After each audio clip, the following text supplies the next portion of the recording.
Hey everybody, welcome to What Drives Us, episode 187 for June 1st, 2016. My name is Russell Frost, and I am your host for this evening. My co-host Danny Cooper is working on a dam building project in the Amazon this week, so he won't be with us. We do expect him back sometime in the future. I'm not sure when. Luckily, I have an amazing panel and a special guest. So let's get on with that, and we'll get to the good part of the show, which isn't me talking.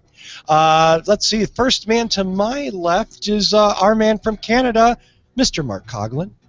Hello, everybody. Greetings from the Great White North, minus the white. Yay! Yay! It's about time. Yay! Springtime! Yay! And your part of Canada isn't burning currently. Not on fire at all. No, I'm very, very glad to hear that, Mark. we all are. Mm-hmm. And speaking of things that aren't on fire, he's our man in Chicago, Mr. Tony Schaefer. After the Memorial Day weekend we had in Chicago, don't say fire. Yes. Have you purchased your bulletproof vest yet?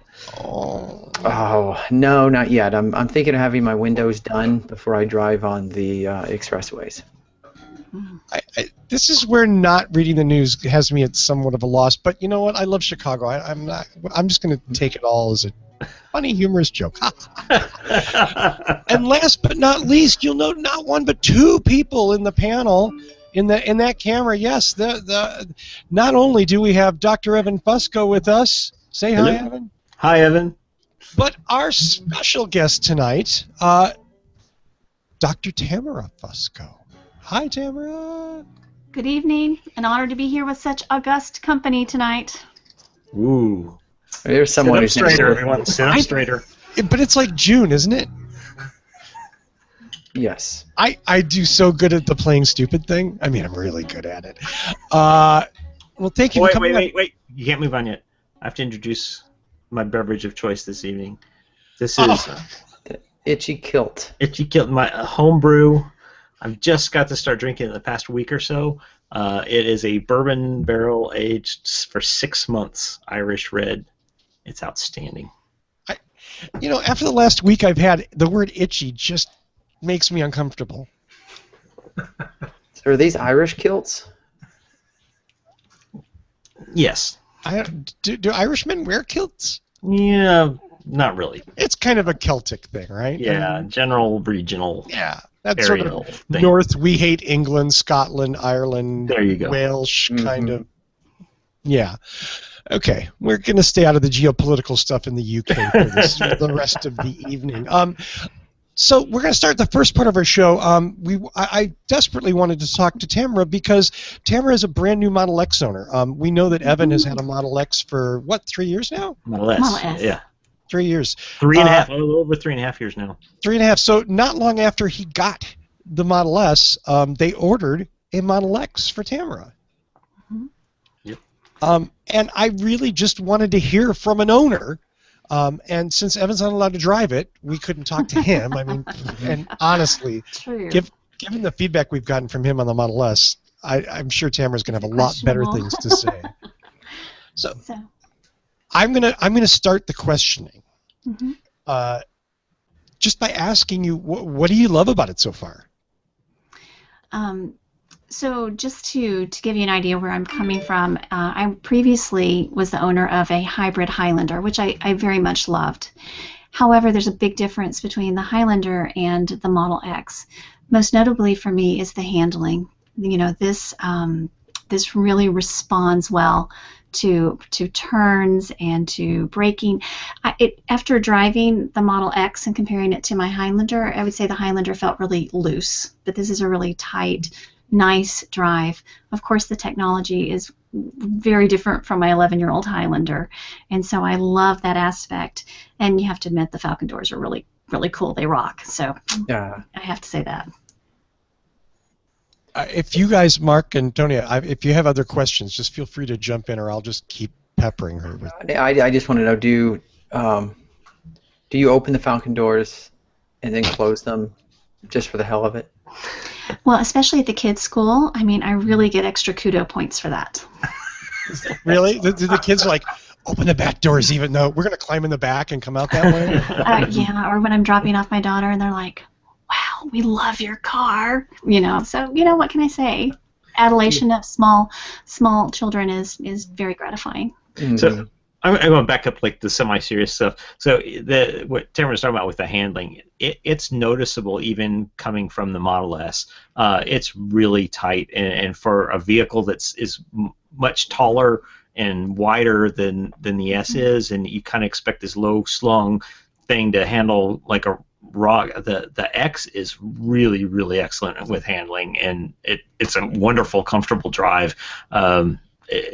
Like she's very, very responsive.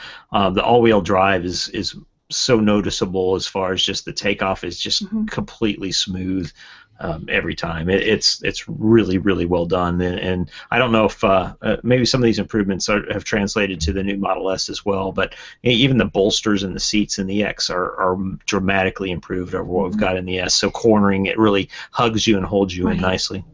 And I love the windshield. I really love all that glass going all the way above my head. And so it's not, in the Model S, I feel that my view is really impaired. It seems to be cut off, and so I really love that full extension. The power is very different from when the Highlander I was driving. You really can step on it and just have it go, and so I do enjoy that a lot as well. Now, anytime you have a new car, there's always some growing pains and things that are just a little bit quirky. I love the technology, but at the same time, it doesn't always work the way it should, and so you have to reboot a screen or doing things like that, and I find that a little irritating. Or if my outside mirrors aren't where I've set them last time and I have to readjust them, then I find that a little bit irritating as well. I think they've already started sending out some firmware updates, and I think a lot of the issues that she's experienced so far are probably going to be resolved in firmware updates, just experiencing from the early adopter of the S. It's sometimes her key fob's not recognized. It's just there's something quirky about the software and the way it's working right now. So I expect we're going to see a plethora of updates in the coming weeks that hopefully will resolve some of those issues. We had about 91 miles on her Model X when it arrived, which was interesting. So I suspect it underwent a significant amount of post-production testing before we got it, and to that end, it's been really good. We've had no issues with the doors. There may be one air leak just on a seal on the front window, but all the doors have worked perfectly every time. We've had no major issues like we've seen reported in some other folks out there, and operationally it's just worked great. It's more us trying to figure it out and learn the ins and outs, how you work the summons and the auto park and things like that. But speaking of that, I am a little disappointed that we haven't had a delivery specialist come to educate me on the car as well. So I've now had it for 3 weeks, and I really feel like there are still some parts that I'm not familiar with. So I am a little disappointed in that customer service aspect. I expected maybe the customer service Evan had with his Model S, and it just really hasn't been quite that way. Really? Yeah. Wow. So the pre-delivery was pretty good communications, and then once it hit our doorstep, we really kind of haven't heard from our delivery specialist much, and I've emailed and texted him a couple times and kind of am getting vague responses and answers. So yeah, I thought the plan was he was going to come down the following week and give us the full tour to the vehicle, and we haven't seen him yet. So yeah, a little bit of a letdown on that end. Now I think he's particularly busy delivering up in Kansas City, and we are still down here hours away, which I'm sure contributes to some of the difficulties, and he's got to pick and choose and disappoint 3 customers up there or 1 down here. So, and he knows we are familiar, so we'll sort it out. Well, I don't appreciate that. You may be very familiar, but let's be honest, you didn't let me drive your car that much either, so don't expect to drive mine. There you go. So I don't expect that. I am a new customer, and I paid really a hell of a lot for a car, and so I do expect good service from it. Certainly in my line of work, I deliver good service, and I expect the same in other lines of work. I think that's absolutely reasonable. To expect anything less for a car that costs what that one did, and is sold the way that it is really asking something unreasonable of you. Perhaps in your next email, doctors, plural, in your next email you could say, perhaps if you show up in my business I'll use the same time frame to get around to helping you. Right. I've got a Especially now roundup. we have the power since we have the car. Before that, I was a little hesitant to piss anybody off, but now we have it, so we can do that. Right. Elon can't take it away from you. Is that? It's mine. It's all mine. It's yours. Wow. And Evan, you were mentioning about when you got the S initially, that there was a number of software updates as well. Like, was it similar to what you expect the X to be, or? I think it'll be a little different. I mean, the S was. I was so early. I was one of the first 3 months after the S had rolled out. So my VIN was 1267. Hers is 4035.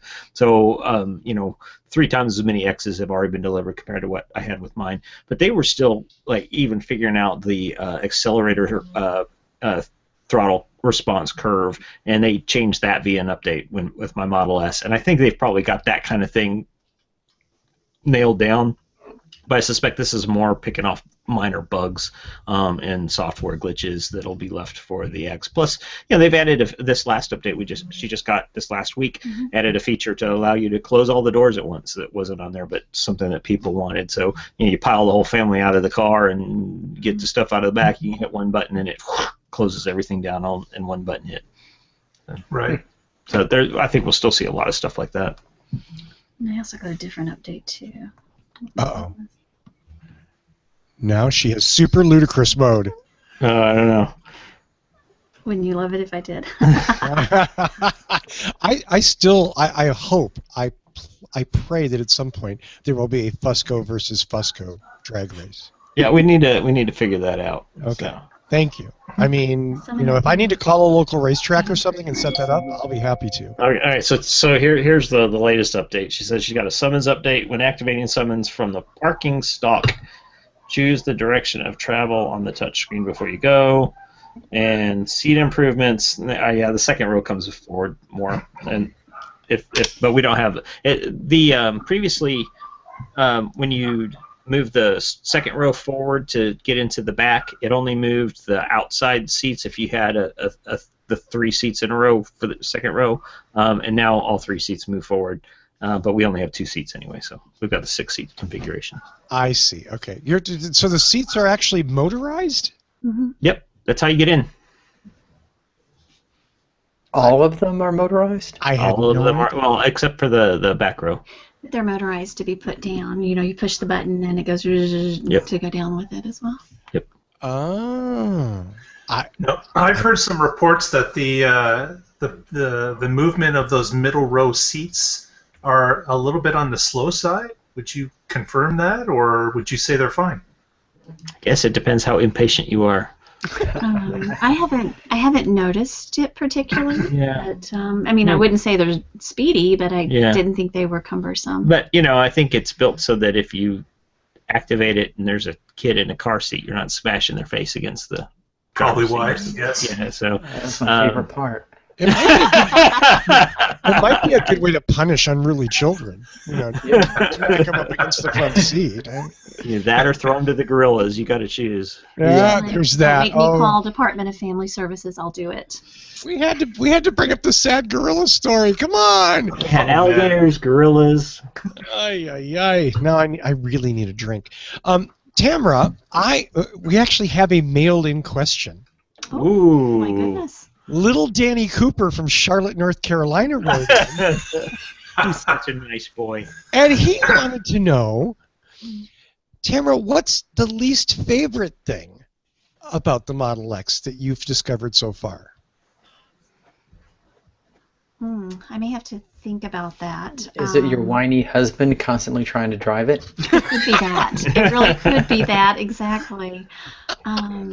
Like I said, I think I've just, my least favorite would probably be the quirks with the technology right now. Yeah. Waiting until so that my key fob is recognized every single time, that I don't have to restart the large display in the center, because I've had to do that now at least 3 times, and so. And it resets her selected radio station to one that she wasn't on when she was listening before. And there's all these little things. And honestly, the S still does a few of those things, like the radio station. Every once in a while, I'll come in and it'll have moved to a different station between when I got out. I don't know why it takes so long to fix that, but Yeah. first world issues, I think. But Right. but they do kind of But- get annoying when you expect it to work. And again, in a vehicle at that level, it should. I mean, it's not unreasonable to say this should work. And you know what? I mean, I still have that problem with Toyota and the infotainment system. Constantly getting in, and it automatically grabs my phone and it plays some song that I played years ago. Right. You know, and then the next time I get in, it plays the last song I was listening to, and then the next time I get in, it played a song I did like 3 years ago, and I can't figure out like why is it just randomly grabbing things. But I Well, will have to admit, those are very minor. For the big picture, I love it. I think it's fantastic. I love that it's all electric. I love that roomy sensation with that glass windshield, and I love the handling. I'm sold. So Tamara was brave enough, even her first couple days after getting the car, she took a fairly long road trip down to Arkansas that required utilizing a Chatamo charger on the way, and she'd never done that, never used the adapter for that, and I think ultimately had a really good experience even with that. She was able to stop and shop at Sam's Club where they just installed the Chatamo and completed a trip with no issues at all. Nice. Yeah, Nice. it's really nice. Yeah. So does anybody want to know my least favorite thing? No. Okay.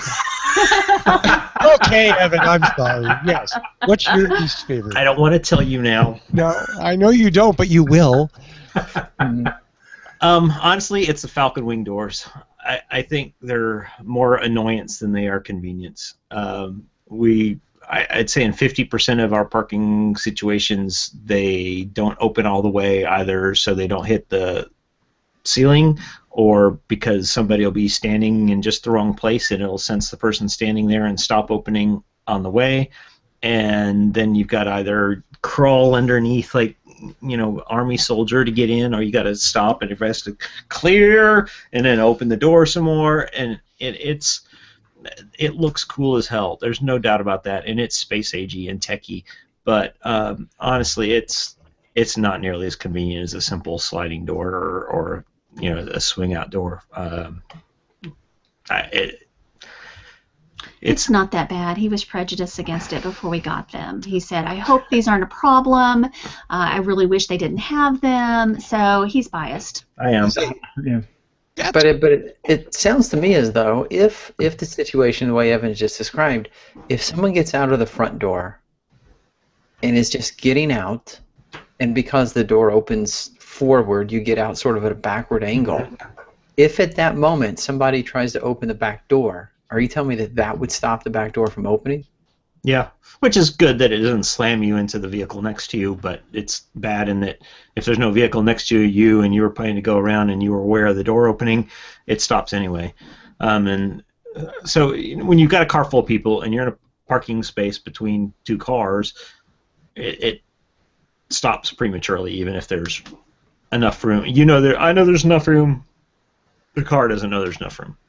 So in general, when the driver gets out, Tony, that doesn't cause the Falcon Wings to stop. If there's plenty of room, it has a big radius that it opens on, and so you're really not thrust backwards into the Falcon Wing. It's got plenty of room, and so that actually has not happened.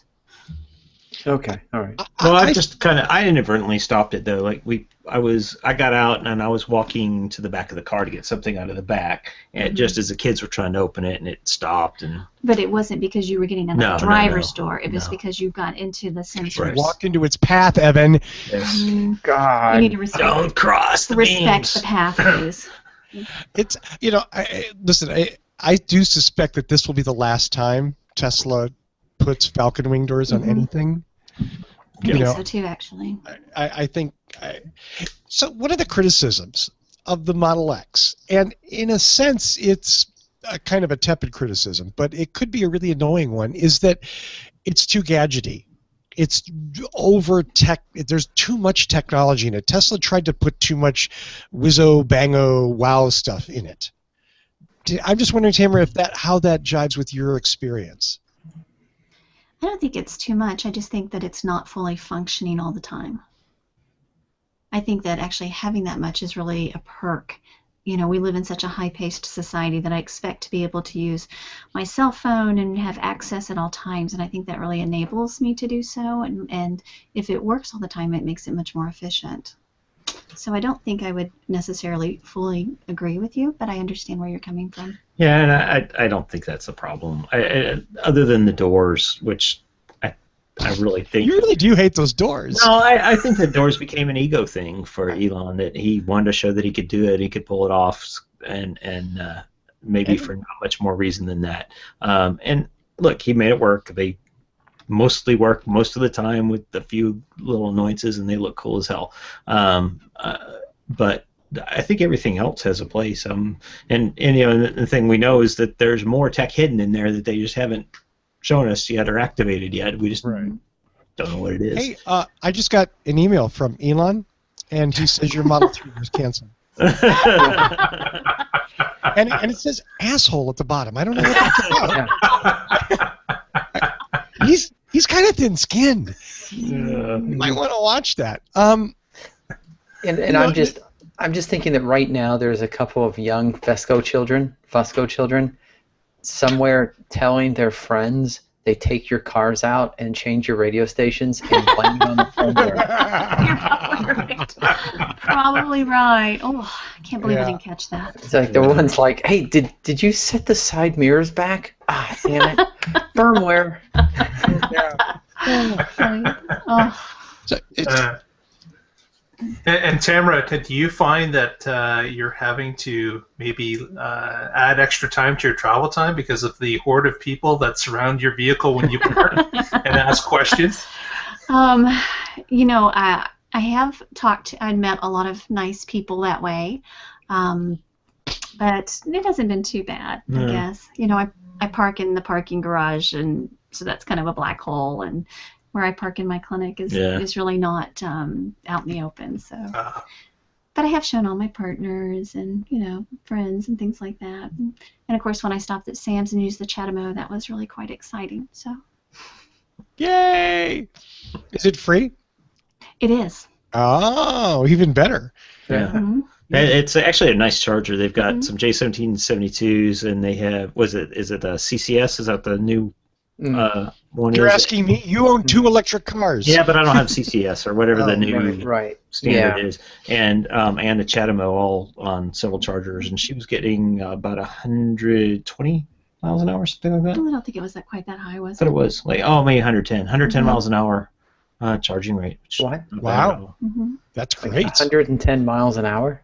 Yep. You gain 110 miles of range. Yes. Yes. So that's not like driving 110 miles an hour, because there's speed limits and stuff. Not if you're a Tesla owner. That's waived. Yeah, those things are waived. I think that was a special Missouri thing, wasn't it? Absolutely. So that begs the question: what is the top speed of a Model X? I don't know yet. I'm not sure. The 90D, it's probably 135, but I'm not sure. What have you gotten it up to? Oh, I don't. Yes, what have you gotten it up to? And before you answer, you need to know that Tesla has all your detailed logs. Yeah. That's right. You said that they. Yeah. Don't feel like you're hiding anything from anyone. Although your attorney would probably advise you not to answer that question. Not to answer, to take a bit. I just, like a personal curiosity, how's the stereo in it? I think it's good. It's more your. I don't know. I haven't really cranked it because the kids have always been in there. Mm-hmm. I haven't cranked it because the kids are in there. Yeah. I'm thinking, how old are your kids? Our kids get all uptight if you turn the music up too loud. They're like, it's so loud, Dad. Well, only because it blares over their headphones. I guess so. I mean, I don't know. We'll have to jam on that thing. It should be pretty good for what we paid for it.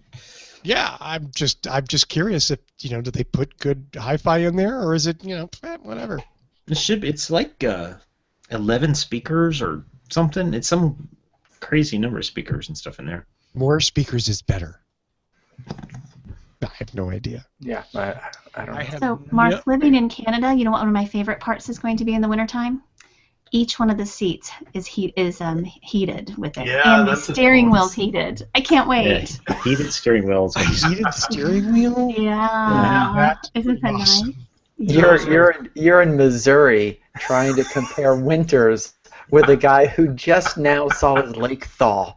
Tony, we lived in Alaska. We've been there. We just got to the age of enlightenment and came to a warmer place. Yeah. Yeah, and let's just define a warmer place as Missouri. Yeah. Okay. Well, so, compared to Alaska. yeah, right. Relative to Alaska, I understand. I just, in general, you didn't go far south enough. Well, you are in southern Missouri, though. That's pretty We mild. still have 4 seasons, so that's cool. Yeah. Yeah. You guys get snow every winter. Everyone. Pretty much, yeah. Mhm. Mostly we get ice storms that really screw up life. Now, the Model X is rear-wheel drive.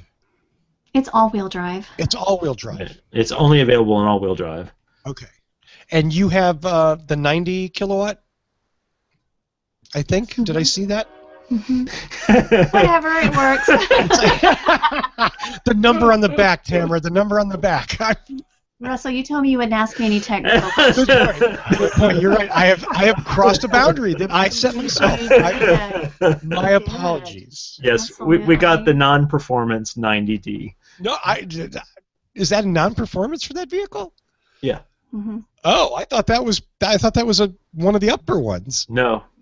It's the middle one. You get, well, yeah, 75D or 90D, and then Performance D, and then Performance D with Ludicrous. So we're second out of 4 options. Yeah, you're fine. It's still 0 to 60 and quick enough. And you know, there may be a Performance 75. I don't remember. But is there? I don't know. We didn't look at the 75, so We'll have. I'll call Elon after the show. okay. And Evan, just a question about the difference between the S and the X when you're sitting in it. Are you finding that you're much higher in the car? Do you notice a big difference from sitting in the cockpit of both cars? I guess I feel like I'm sitting a little higher, but it's not a dramatic thing. It's like you'd expect in most SUVs.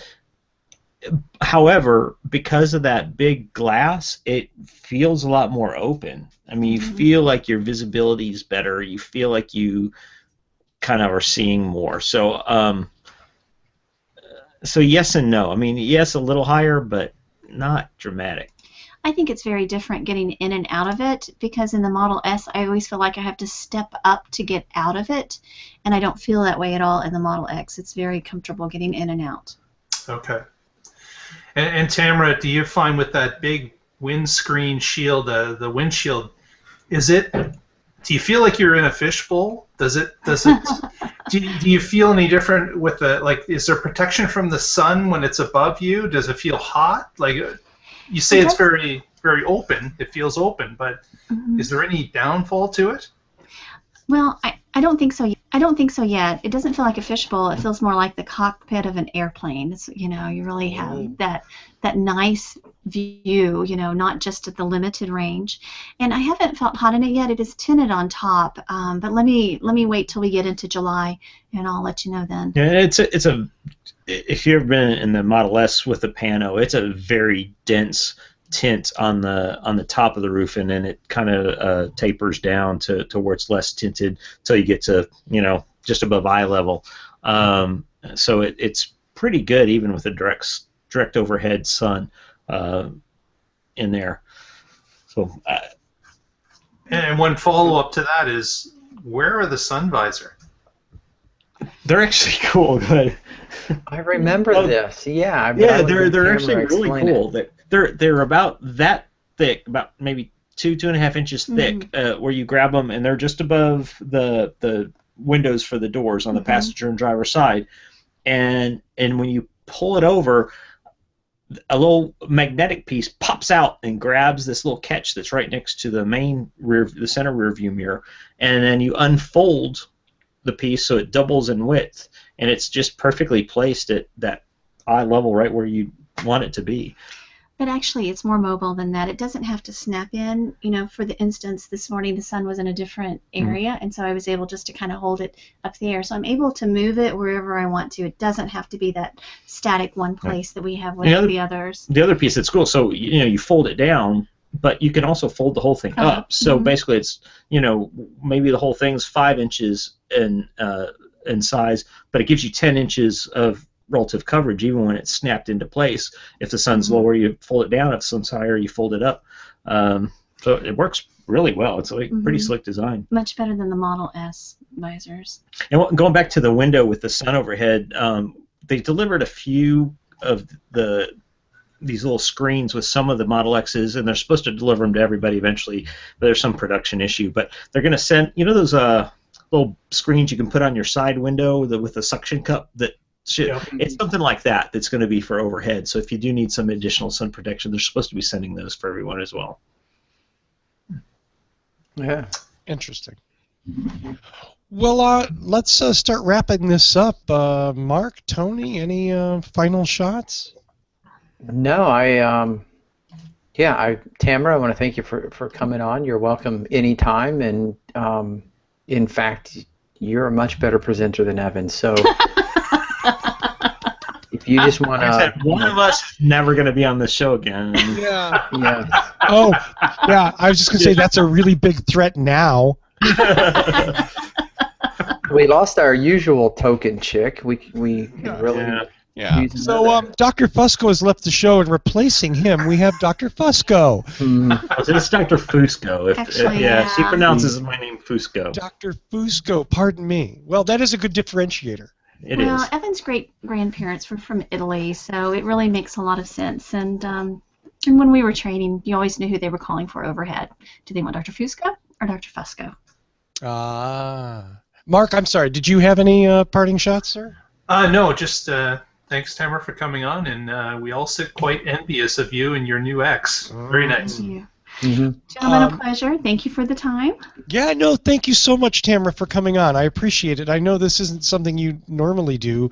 You normally handle much more professional, different gatherings, so I appreciate you sitting in this more informal, shall we say, There you go. thing. But thanks. Congratulations on the new car, and please, for the love of God, don't let Evan drive it. Okay? Yeah. Will do. Gentlemen, a pleasure. Thank you so much. All right, thanks. Bye-bye. Ladies and gentlemen, a big hand for Tamara Fusco. Thank you. For putting up with Evan Fusco for 24 years. Yay, That's the key right there. Evan, thank you so much for making that happen, by the way. That no small credit goes to you, sir. Yeah. Thanks. So I was going to add, what, I'll blow you away here? That's right. So, we just did the first 3 weeks. On the month, I try to reset one of the trip meters on the car for my average watt hours energy use, and she's getting right at 330 watt hours per mile. Compared to the Model S, my lifetime is 304, but especially that first 3 weeks, you're playing with it and you're accelerating hard and you're fiddling stuff. But I don't think that's too bad, frankly, for an average for a vehicle that size. No, 330 watt hours per mile, and you're getting 304 the Model S? Yeah, and that's lifetime in the S, so yeah, that's not too bad. Now, and I tend to hypermile a little bit more than probably she does, and she uses the air conditioner more aggressively than I do and some things like that. So, but all in all, I think that's really pretty outstanding. So now, Evan, if I could, for the sake of listeners, new listeners, people not familiar with EVs and whatever, could you explain, the watt hours per mile and comparison? Is high good? Is low good? What is a good number? Yeah, the lower the number, the better efficiency that you're getting. So it uses 330, or in the Model X, she used 330 watt hours of energy to travel 1 mile. In my Model S, I'm averaging 304 watt hours to travel 1 mile. On a good day, I can do about 250 watt hours to the mile. And so that flipping that around, I can go about 4 miles per kilowatt hour of energy, and I've got an 85 kilowatt hour battery pack. So if you did the math, theoretically, I could get, I can't do math that fast in my head, but 320 miles or something of range if I could sustain that 250 watt hours per mile. That's not realistic, but the 300 to 320 is pretty realistic. So basically, per kilowatt hour, I can go 3 miles, which works out about 240, 250 miles, which is about what the Model S is rated. Good. Yeah. Thanks for the That's- explanation. I just wanted to make that's sure we all impressive, understood. actually. Yeah. Yeah. I mean, I have to think it takes a couple of watt hours just to move those Falcon doors. No, I mean, seriously, that's a lot of energy to do all that. And it really, that explanation of, watt hours per mile, and then the fact that every single function in that car is driven by the exact same electricity. And when you think about it on that broad scale, it really starts to sink in that if you're jamming the stereo, cranking up the AC, and driving the car, then it's really taxing on the system. Yeah, and especially the stereo, you can crank that all you want, and it uses a negligible amount of energy.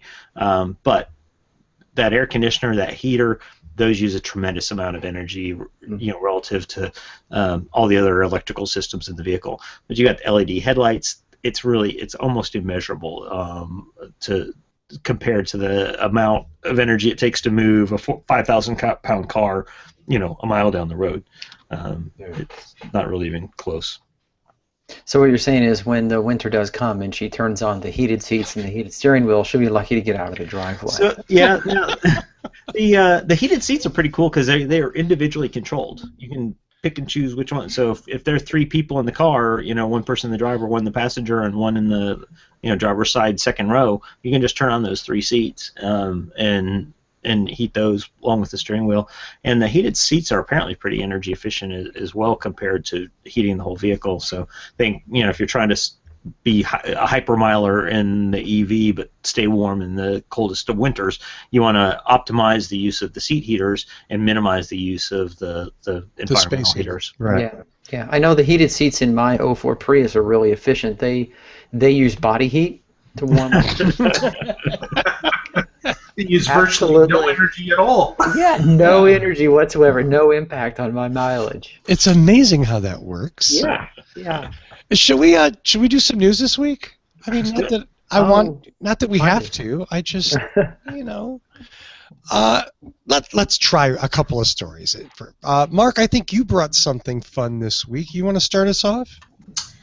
Yeah, we taken a look and found out that the story from the UK that the London taxi company has now become a step closer to having a plug-in hybrid for their iconic cabs. So there's a shot of the iconic cab, the black car that is used all throughout London. And the parent company has earmarked a $400 million development and commercialization project that they secured recently with a new green bond that was oversubscribed, they indicate, by close to 6 times. So there was quite a number of people that were interested in getting this bond off the ground. And of course, it makes perfect sense in a highly dense city as London to have a electric car driving around as a taxi would certainly benefit the city as well as anyone standing around as these cars are going by. So an excellent way to reduce carbon within the city. So the bond apparently is to place.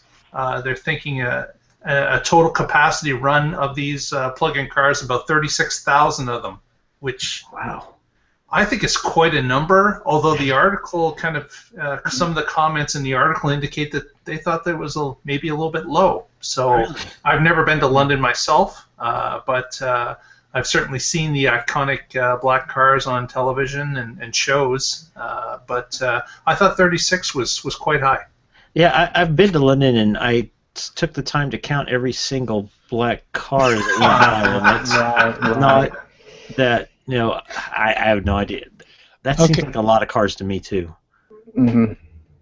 Looking at Google tells me that in 1996 there were 22,000 licensed cab drivers and 17,000 licensed cabs. So that's a lot of cabs.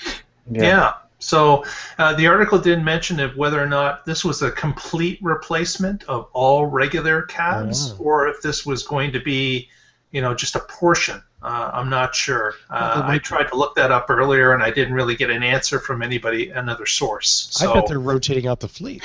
I bet they are too. Yeah, yeah. That's what it is. It's 2 ships. yeah. But So that is a sharp looking cabbie. I like that car. That is a. I'm really just trying nice to looking- imagine the infrastructure that they're going to have to keep those suckers fueled. Yeah. I mean, it's going to be impressive. I gotta believe, and they didn't mention it again in the article, but I gotta believe that these are going to be quite a few kilowatt size batteries in these cars. Mhm. Like being a cab, and being able to make the run from Heathrow to downtown and such.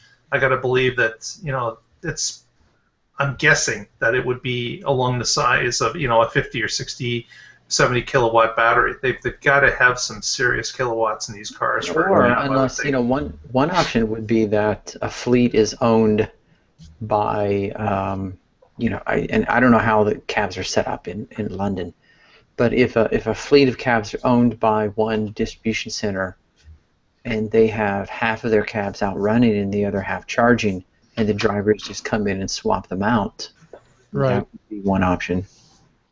Possibly. And I know that there is another cab company in the UK that uses Nissan Leafs, and they have apparently traveled millions of miles with their fleet. Wow.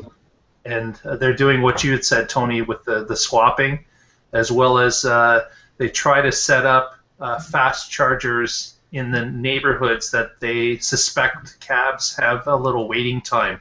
And whenever they drop a fare off, they head over to the fast charging site to get a half hour, if they can, of charge. Yeah, nice. Wow. Very cool. Very cool. Well, I hope to be in London someday and get to ride one of those. That would make me very happy to be in London and to ride in one of those. Speaking of cool things coming up, Green Car Reports had a story last week. The GM has announced they're going to implement start-stop systems in all their vehicles by 2020. They're going to do this, making a couple of changes. They're going to upgrade the battery. They're going to improve the starter solenoid. And this is a huge benefit. Not necessarily. I mean, obviously, it increases mileage. It increases MPG, which is great. But the amount of pollution just generated by idling vehicles. Russell, if I could just mention, yeah, I'm sorry, Mark. You've got me presenting still, so you may want to turn that off. Oh, do I? But you're such a good-looking guy. He's a good-looking I'm guy. honestly kind of ugly. Right. Thank you. I'd hide behind the mic if I could, but wait, I do. Thank you, Mark. Not a problem. So yeah, and in fact, we can even we'll even put this in there. Wow, that's fancy. Yeah, I'm getting crazy. There we go. So Green Car Reports, our friends, yay! They're going to put start-stop, and I think this is brilliant because anything that reduces pollution, in my opinion, is a huge benefit, and this will go a long way to stopping engines running when they don't need to be running. Whether it's at stoplights or in drive-throughs or idling in front of schools or whatever it is, it just, I think that's a good thing. So can I take a moment to say, God, it's about freaking time. Yeah.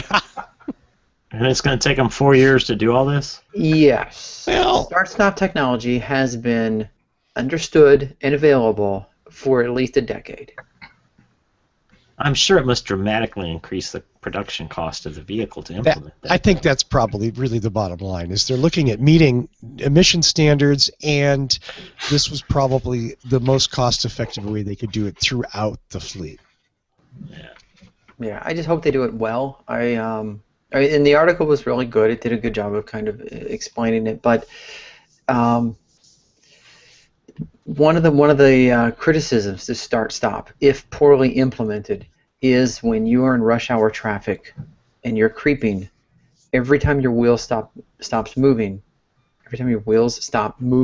does the engine shut down? And then when you go to move again, how quickly can you get back going? How efficiently does the engine start up again? Right. And I think that is one advantage that hybrids have, in that the hybrids will start running on battery and then the engine will catch up.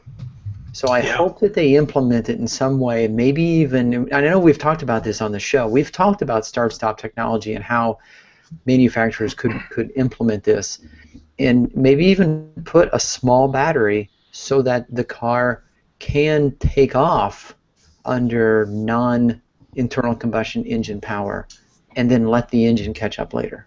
I'm wondering if they're going to do something like they did already with the Malibu this year, where they put in that 1 kilowatt battery inside the Malibu and allows it to run, as you said, on those slow speeds on the battery, and the engine catches up after the fact. So maybe that's the direction they're going to head.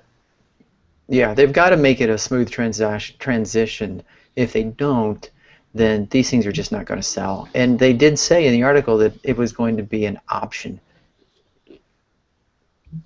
Well, there you go. And in the article, is it Stephen? Yeah, Stephen Edelstein writes that they're basically deploying 3 technologies to make this work in non-hybrid vehicles. They're using an AGM battery, which is an absorbent glass mat. I've never heard of it before. Battery. It's much more efficient than a lead-acid battery. They're using tandem solenoid starters, which they think will make starting smoother and quicker. GM has already rolled out new 9 and 10-speed automatic transmissions that were designed from the outset to work with start-stop technology. So they're hoping that these 3 technologies will make that as smooth as possible. I mean, obviously there's going to be some people not used to it. They're going to freak out. The first time you're in a Prius, the very, very first time you're in a Prius, and that electric or that gas motor shuts off, you take a breath and look around. I remember that moment. I giggled like a schoolgirl. Yeah, no, I mean, and then and then you press on the gas and the car goes. Now, in the Prius case, obviously it's the electric motors, but even with start-stop stuff, there's going to be a learning curve. But I think in the end, our kids are going to get less asthma, and we're going to see a lot fewer problems with less pollution. That's a good thing. I've completely forgotten about that rumble at idle. I'm sure Evan can attest to that as well. Like, after driving an EV now for almost 2 years, it's like it's so smooth and quiet that when I'm in a regular car, I'm going, "What's wrong? Why is this thing shaking?"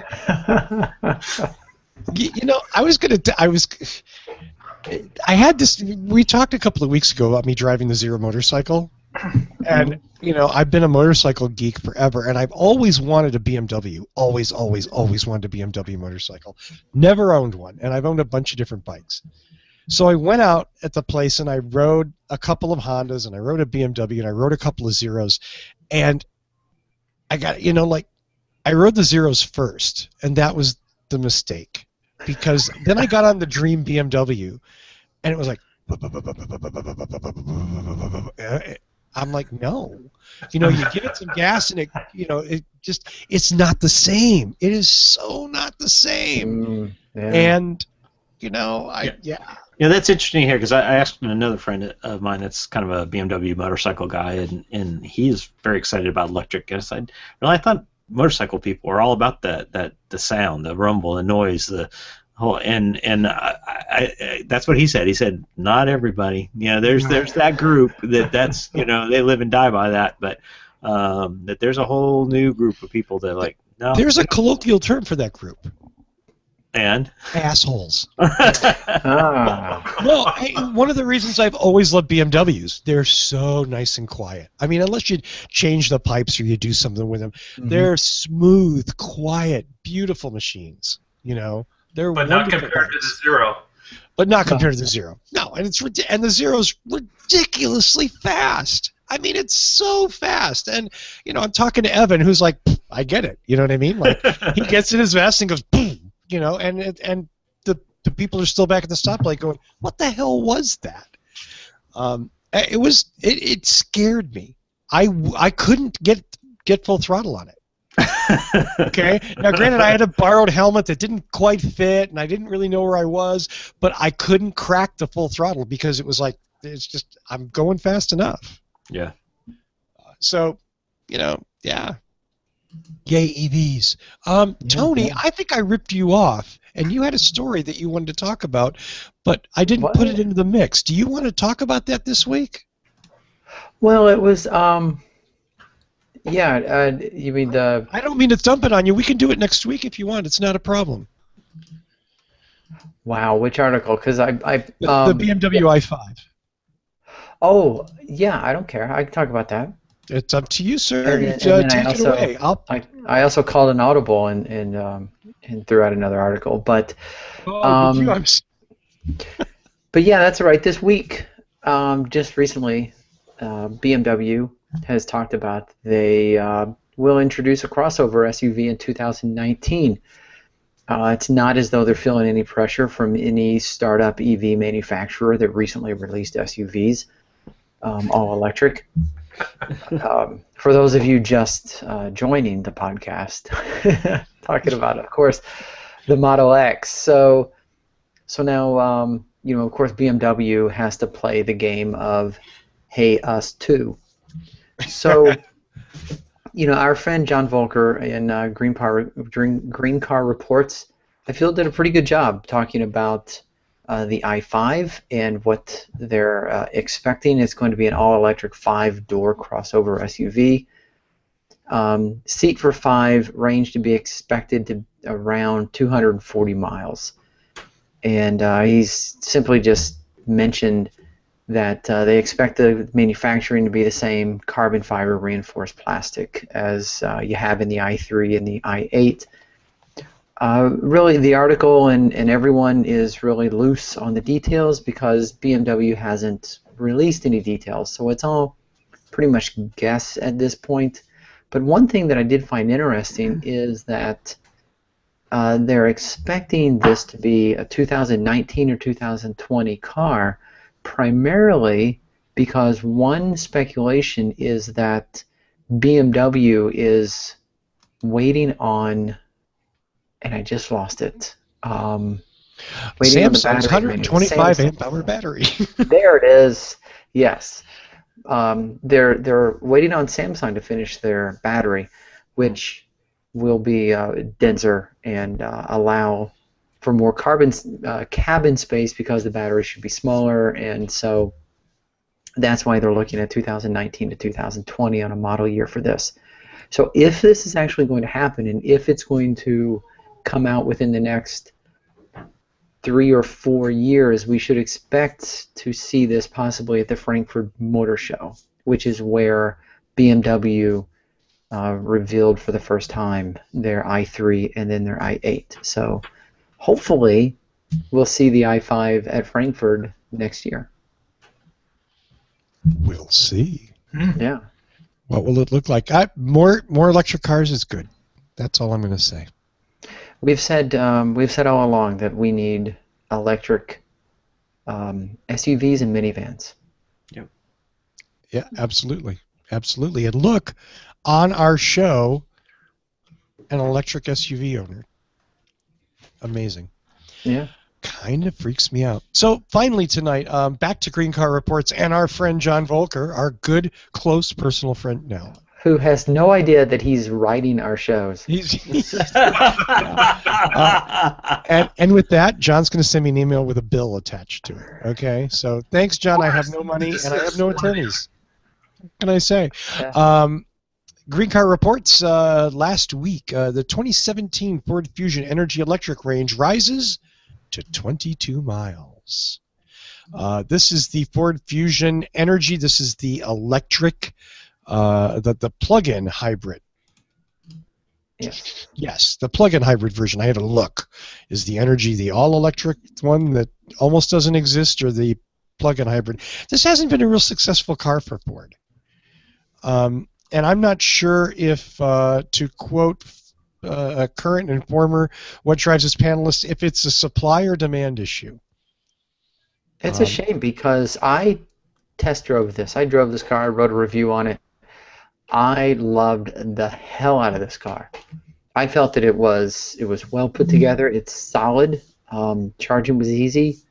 The transition, it's aggressively hybrid, which is to say it'll take every opportunity to shut off the engine. It returned amazing results for me in terms of mileage. I have no idea why this car is not selling better than it is.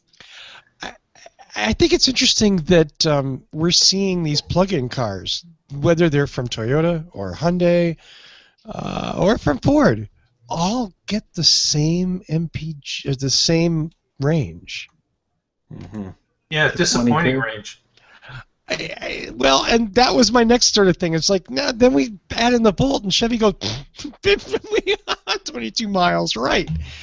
I'm just, it's curious to me why three companies thought that 24 or less number was a good number to hit. I don't know the answer. I don't either. I don't think anyone outside of them know, because it's kind of perplexing thinking about, don't you try it? It's almost like they're sandbagging. Like you can try harder to put something out that gets more, because any EV driver will tell you after they get a taste of it, they want more mileage on EV. And that's it. They want more. The more you can add, the better it is. And people will go out of their way to get more. I agree. I have to wonder if, for the longest time, well, since Toyota introduced their first plug-in, they had been touting what they called the 3 points, which is the weight of the battery pack, the amount of time it takes to charge, and the cost. And for them, they felt that they were delivering the amount of battery that did not weigh down the car, that charged in 3 hours, and did not drive up the overall cost of the car. So, is a 53-mile or more Chevy Volt, are they taking a beating on the cost because they're putting in more batteries? Does it take longer to charge than people feel comfortable charging? I mean, this, Mark, would be something for you to answer. Well, I would say that the first generation, and for that matter the second generation Volt, when it comes to charging, is just an overnight thing for me. I just plug it in. In fact, I've been running off a 110 outlet now. I did it for about 20 months. I just recently installed a 240 charger, and it's every time I turn around now, the car's fully charged. So it's a difference for me. But as far as them taking a hit on the cost, I don't know. I have no idea if they're not making as much profit on the car because of the amount of batteries. They've got an 18.4 kilowatt battery now in the new Volt. Mine was like a 16.4. So, you know what? They probably paid through the nose for the first generation, but I got to believe now that the costs are way down on the kilowatt battery charge. Like dramatically different. And I just think I don't know what kind of panels they're interviewing, but I just continue to believe that these major manufacturers are missing the boat when they underestimate what people are willing to pay to get something better. And I think you look at something like the Model 3 and 500,000 reservations, people are willing to pay if you deliver them what they want. Sometimes people don't know what they want, though, I guess. Well, I mean, yeah, we've been through the whole circular marketing thing. Why are electric vehicles the only vehicles that have to show demand before the companies make them? Whereas companies were willing to make all different kinds of vehicles and go, here, this is what you want. We're going to spend millions of dollars convincing you need a van, and yeah, exactly. That's you need a Pontiac Aztec. Right. Don't we all? This is a really great idea. Trust us. Marketing didn't quite work on that one, did it? Yeah. Well, until Breaking Bad, yeah. I wonder if they didn't go up in value just a little bit after Breaking Bad. No. You might be right. Well, that's our show for this week. Let's do some shout-outs and go home, guys. I think we put in a good hour's work this week. Evan? I don't have any shout-outs. Fair enough. Shout out to my wife for coming. Thank you. Shout out to Tamara Fusco. Tony? I want to give another shout out to Alan Clark, only because he was polite enough to write us back and thank us for the first shout out. That's almost bribery, okay? It is. And he's, as we mentioned a couple weeks ago, he's in Australia, so that's pretty cool. And then of course Philip Barclay, who's constantly sending us article ideas, which unfortunately we didn't get to some of. But we are going to get to them next week. Yes, we will get to them. Yes. Really good articles Yes. following up on the VW fiasco and just how much that is just mushrooming. Yes. If you are all wondering what I'm talking about, it's facebook.com/whatdrivesus. You can also find us on whatdrives.us, and you can read my latest article on hypermiling that I posted there on Saturday, I believe. Yay! Thank you. Facebook.com/whatdrivesus. You'll have to do one on hypermiling EVs, Tony. You'll have to loan me your car for several months. Several and months. I'll be able to post something. In fact, he doesn't want your car, he wants Tamara's car. Yeah. I'll tell you what, if you come down, you can get several hours of seat time in both of them. How's that? Oh! It's almost worth it. That's not a bad offer. I mean... Yes, and you know what? And we can be friends until October. Very good. Well, Mr. Coughlin, finish us off with the shout-outs, please.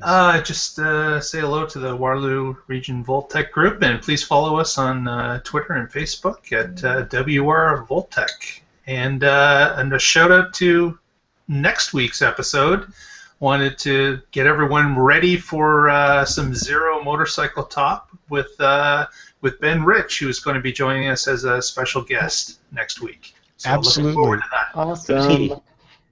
So if you want to hear big, huge electric motorcycle geeks just have a love fest, yeah. Evan's already going, I'm going to be busy next week. Yeah, I have no part of this. But Ben has driven his Zero across the country a few times. The countries. Countries, yes.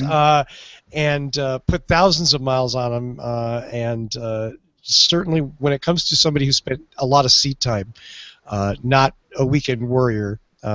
So big, huge respect to Ben Rich. Looking forward to that show next week. That's June 8th, Wednesday. Same time, same channel. As always, I want to thank Michael Mannering for our theme music. You can visit him at manthing.com. My missing co-host, Danny Cooper, runs a little thing called Prius Chat. And if you have a Prius and you need accessories, go to the Prius Chat shop. It is conveniently located at priuschat.com/shop. That's priuschat.com/shop for all your Prius accessory needs. As Tony mentioned, you can find us on Facebook. We're at facebook.com/whatdrivesus, or our main site, whatdrives.us. You can download or stream the show there in audio or video format. We're everywhere. We're on iTunes. We're on Stitcher. All you have to do is sign up and love us, and we'll automatically deliver the show every week. I promise. Yeah, If you give us a good review on iTunes, we will show up and personally deliver each podcast. Yeah, absolutely. Tony will do that. Tony will, yes. He delivers them in little Tiffany blue boxes with ribbons. It's amazing. I don't even know how he does it. Right. And Evan will let you drive his Model S whenever you're in town. And that town, Evan, is Tulsa, right? Tulsa, Oklahoma? Yeah, Tulsa. Tulsa. Yes. Visit Evan in Tulsa. Okay, now that we've misled all of our faithful listeners, my huge thanks to Dr. Tamara Fusco for coming on and putting up with us for half an hour, but getting some really cool first-hand experience on the Model X. And, of course, Evan, thank you for shepherding her through that painful process. Sharing my wife with three guys? Is that what you're saying? Didn't want to go there. On camera, okay? Yeah. what that says about you, sir, is beyond me. But I appreciate it, and I'm thanking you in public on camera. Tony Schaefer, Mark Coughlin, thank you as well. I can't do the show without you guys. Always Thank a pleasure. And, Absolutely. of course, thanks to all of you out there who listen every week and watch us and listen and write in and all of that. Thank you. We love you so much. We will be back next week. Remember, Ben Rich and electric motorcycle, zero motorcycle lore, and much more. No, it doesn't do that. There's no noise, Evan. That's the whole point. It's dead quiet. It's beautiful. It's just Zoom. It's the best part about it. So tune in next week and find out what drives us.